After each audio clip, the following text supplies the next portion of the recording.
I think this episode is important because there's a lot of Marxist language in the culture today, and I think people aren't aware of just how much this impacts them in kind of radical ways. So for people just tuning into the conversation, just thinking about Marx as something other than a kind of slur or a buzzword, what is it that they need to know? Father Bonaventure, tee this up for us. Yeah, the first thing is, I suspect most people don't really read or understand Marx who use Marxist language. I mean, there are certain large-scale things, but under any great philosopher or any great thinker, many schools will form. So many people call themselves Aristotelian, but they might be very different from other Aristotelians. Same thing with Thomists or Kantians. True, very much so with Marxists. So you have people saying they're Marxists when actually... It's reading the text myself and teaching Marx. I teach Marx at the CUA, not explicitly. I'm not exclusively. I do teach him explicitly.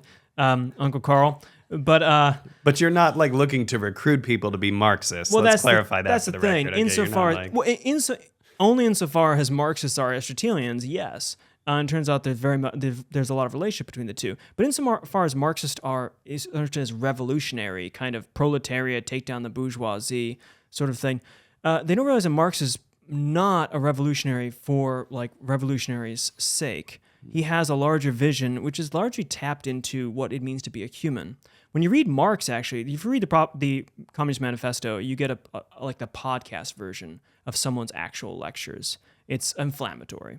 But when you actually read the 1844 manuscripts or the Preface to Political Economy or the German Ideology or whatever you might be in Marx, you realize this is a profound German thinker.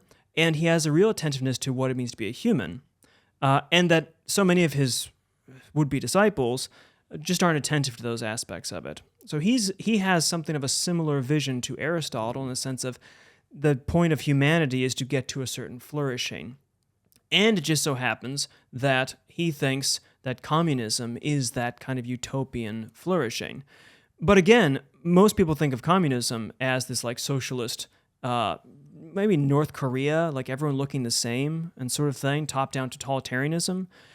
And Marx has no vision for that. Marx's vision, he says it in the German Ideology, is that he wants you to be able to, I think it's hunt in the morning, fish in the afternoon, and critique in the evening.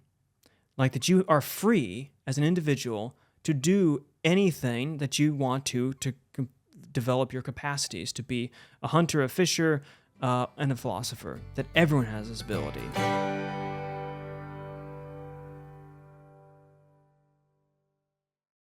Father Jacob Bertrand. Father Gregory. A Dominican, a Franciscan, and a Jesuit walk into a bar. One of them asks the audience to subscribe. That's not a joke. Any ways you can improve upon it? Just don't tell jokes. Right. This is not a joke. Please subscribe. Cheers.